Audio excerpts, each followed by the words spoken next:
simplest puppets can be funny. But it's not just child's play.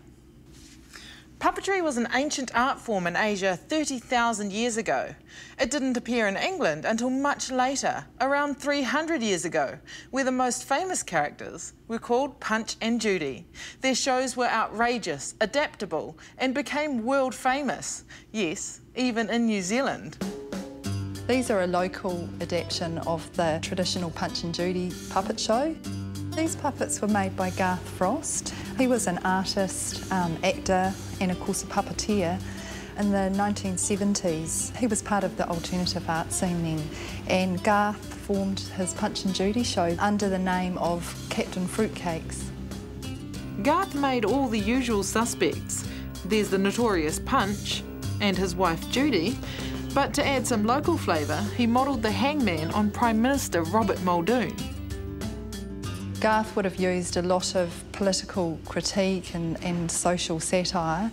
Robert Muldoon was quite often referred to as Piggy Muldoon by the media, and so you can see here we've got the little trotters and sort of a punk rock style influence clothing. Lynette, I can't help but notice this amazing set behind us. What does this tell us about the times? Well, again, it reflects sort of things that were happening in the 1970s and the artistic style of punk rock. You can see in here we've got the Queen being mocked. Sort on a bottle of Pimm's. Yeah, reflecting a little bit what the Sex Pistols were singing about at the time. These are Kiwi icons, aren't they? I guess the beginning of a bit of Kiwiana coming through there. The ducks hanging upside down is interesting. There's a lot of alcohol in this picture. Who were his audiences? Well, his audience was children. I mean, that sort of reflects the time as well, you know, the fact that you could get away with doing a show like this.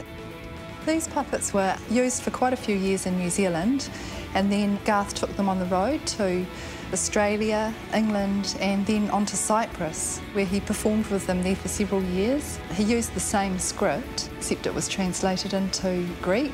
Apparently the kids there loved it and laughed in all the right places. Garth Frost is still working with puppets, although not Punch and Judy. After 40 years of making people laugh, they're ready for retirement. So Te Papa is their final curtain. You could say it's made the museum pleased as Punch.